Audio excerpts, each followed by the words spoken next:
Hey guys, it's Davosity, and we're here with virtual brain stimulation. I think. Deep brain stimulation, so that's even better. I think. Welcome to EdHead's virtual Probably deep not, brain stimulation surgery. My name is Dr. Vanessa Mai, and today I will be showing you the 5-step process of helping a patient with movement disorders. Sweet. Are you ready? Yeah, I think so, yeah. Our patient is a 59-year-old woman named Ellen, who is 5 feet 8 inches Hey, tall, Ellen. weighs 120 pounds, and has suffered from Parkinson's disease for the last 20 years. Oh, that sucks. Ellen is an attorney and cannot leave court to take pills every 2 hours, which is the only way to control the unwanted movements caused by the disease. 3 of the 5 steps of this procedure. Okay. Dr. Thompson has already evaluated our patient, which is step 1. Okay. We'll handle step 2, putting in the fiducials. I have no idea what that is. Step 3, performing the brain surgery. Got it. And step 4, putting in the battery packs. Battery Finally, packs? the patient will return to the neurologist for step 5, activating and setting the system. So we're turning To her begin, into a robot. fiducials, or screws, are put into the patient's skull to act as markers for the surgery. They need to go firmly into the skull since skin moves around. We can't base precise measurements off of something that moves. Oh, no, Fiducials of are course typically not. set several days before the surgery. 6 fiducials are needed for this procedure. What? 2 will go in the forehead, 2 above each ear, and 2 in the back of the head. Why are the fiducials placed where they are? I don't know. That sounds... Good job. Oh, First, thanks. we need to numb the areas with a local anesthesia so the patient won't feel this. Of course. Wait a minute, local anesthesia? We're not like, we're putting screws in this lady's head. Like, I would want to be, if I was her, I would want to Inject the be 6 locations with the local. passed out. But, okay, pokey pokey. Stab, stab. This is not good. Pick up the scalpel and make a small incision where the fiducial will go.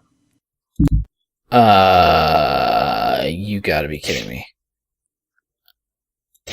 Okay. Use a lap sponge to blot away the blood. Oh yeah, no problem, no problem. Now no. use the screwdriver to put the fiducial into the skull. Oh, God, I don't want to do this.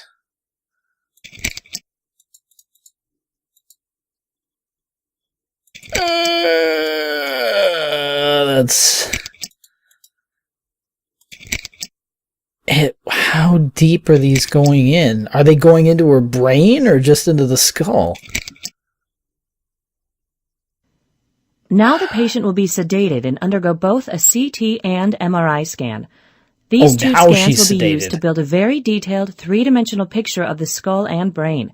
Sorry guys, I had to skip ahead because there was a plane flying overhead. Anyway, like I'm supposed to, like, we take an x-ray of her brain and then I'm supposed to pick like the entry point that would not cause brain damage, and it says each trajectory highlight the path, select a trajectory you think will avoid brain damage. I don't know. Dang it. Okay, so I killed her on that one. Great job. This is a good trajectory to the target. It doesn't go through any sections of the brain that would be permanently damaged by the probe. Now we have mapped our trajectory to the target. It will be saved in the computer for the day of surgery. Okay, good. Ellen has undergone all the pre-op testing of her general health and ability to tolerate surgery. She has been approved for the surgery. Ellen has already been put on the operating room table, which places her in a reclined position while supporting her head and neck with a brace. She will be in a monitored anesthetic condition, which means she will be sleepy, relaxed, and maybe even a bit goofy, but she can be brought back quickly to a state of relative normalcy. We'll start by shaving her hair. Hair clippers? Hair clippers. Okay. Now that we've selected the safe trajectory on the monitor, we need to map the same trajectory to the patient's head. In order to do this, we'll use non-sterile probes to register the position of the fiducials with the GPS system. This information will be used to determine where to put the incision marks. I don't even know what she said. Okay, find the GPS right. Oh. I have to connect it to those things? 2 millimeters, The 6 error millimeters. is less than 1 millimeter, so we are in good shape. It's time to mark the scalp where we will make the incisions. A little happy face at the bottom. There. That's good. I think that's good. Great. Now we need to finish prepping the patient. Now we are ready to begin the surgery. Oh, God. Take the scalpel and make an incision where we marked earlier. Right. So I just cut in the... It's bleeding. It's bleeding a lot. It's bleeding. Wow. Your hands are as steady as a giant oak. Right. Now use the Bovie, a cauterizing device. Okay, yeah. Let's stop the bleeding, please. All right. Stop it. Stop bleeding. Stop it. Okay. Oh, that's skull. Take the drill and make 2 holes in the skull to expose our patient's brain. I'll use saline to wash the area while you're drilling. Oh, I don't like this. Okay. This is what people do? Why do you think I used a saline solution during drilling? I don't know. Okay. We will use a tower system to guide the placement of the recording electrode and, ultimately, the stimulation probe inside the brain. The electrode. This tower system is called the frameless stereotaxis system. Okay.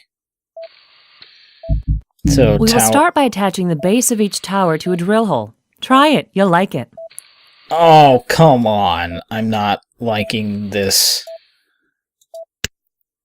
I'll put the other base in place, and then use 3 screws to make sure the base stays securely attached. And we're putting more screws in her head. We want to make the final measurement of the fiducials and tower in relation to the computer scan.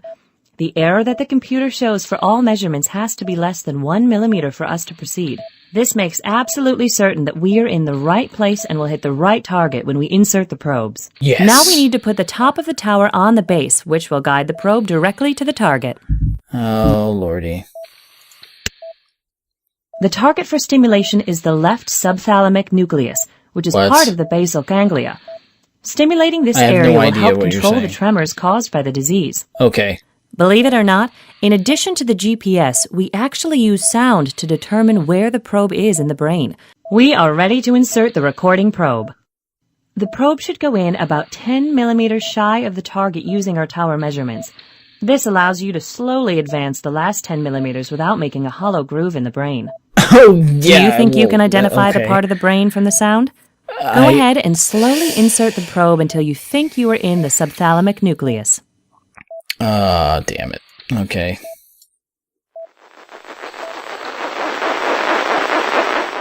When you are in what you think is the right place, you will then remove the recording probe and insert the stimulation probe. Okay. Did we do good? I think you hit the right spot. However, we need to test and make sure.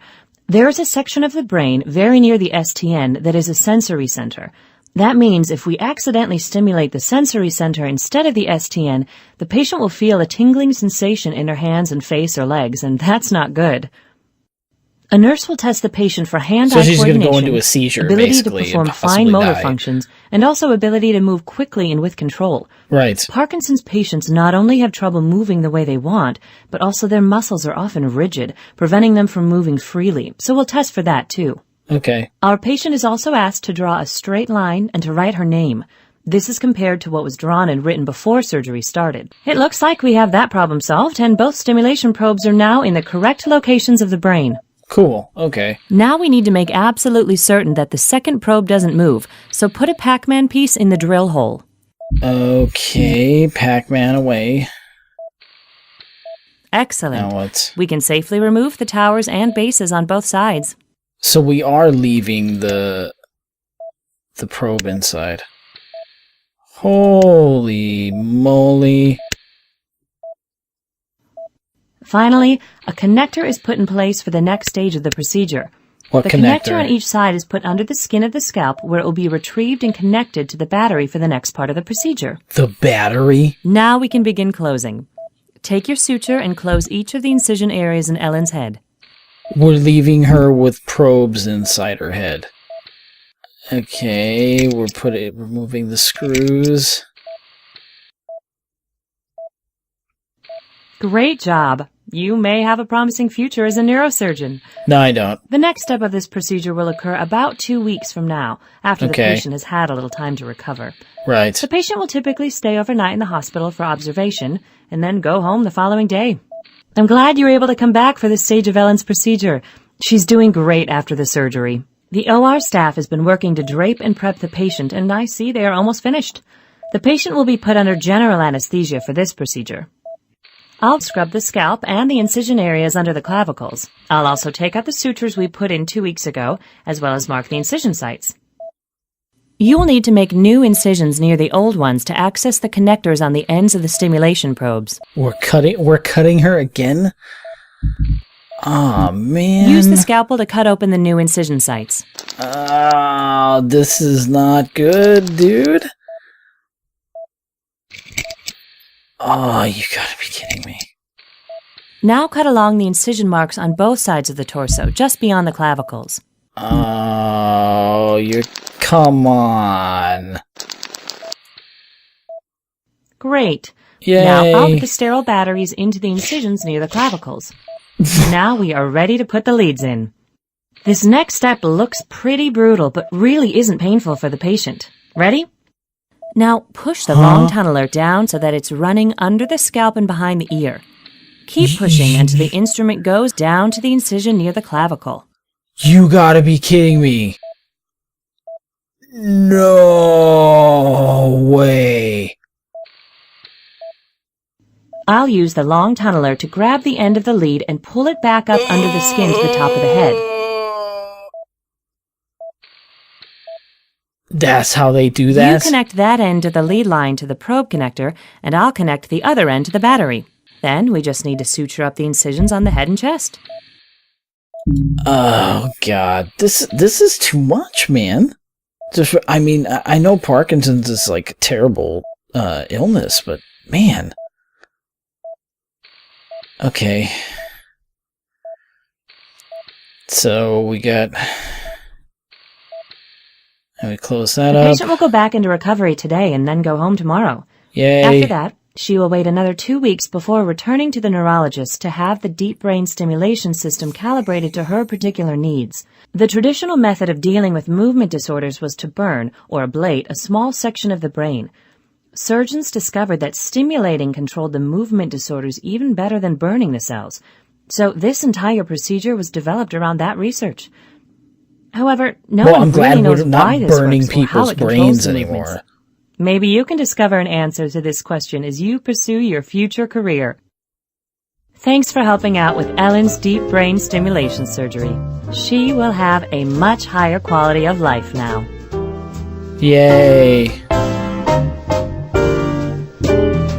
And that... and she's winking at me at the end. Okay, anyway, guys, that was deep brain stimulation surgery. Brain surgery is scary stuff, in my opinion, and that's what I got out of it. And it was weird, and it was nasty, but I guess it's better than not being able to walk and feed yourself. So, anyway, yeah, I hope this was enjoyable to you, or more enjoyable for you than it was for me. And, yeah, I will see you guys next time. Take care, guys.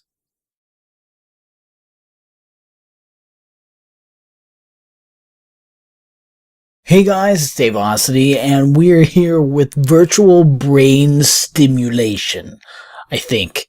Deep brain stimulation, so that's even better, I think. Welcome to EdHead's virtual deep brain stimulation surgery. My name is Dr. Vanessa Mai, and today I will be showing you the 5-step process of helping a patient with movement disorders. Sweet. Are you ready? Yeah, I think so, yeah. Our patient is a 59-year-old woman named Ellen, who is 5 feet 8 inches tall, Ellen. weighs 120 pounds, and has suffered from Parkinson's disease for the last 20 years. Oh, that sucks. Ellen is an attorney and cannot leave court to take pills every 2 hours, which is the only way to control the unwanted movements caused by the disease. 3 of the 5 steps of this procedure. Okay. Dr. Thompson has already evaluated our patient, which is step 1. Okay. We'll handle step 2, putting in the fiducials. I have no idea what that Step is. 3, performing the brain surgery. Got it. And step 4, putting in the battery packs. Battery Finally, packs? the patient will return to the neurologist for step 5, activating and setting the system. You gotta be kidding me. Okay. Use a lap sponge to blot away the blood. Oh yeah, no problem, no problem. Now no. use the screwdriver to put the fiducial into the skull. Oh, God, I don't want to do this.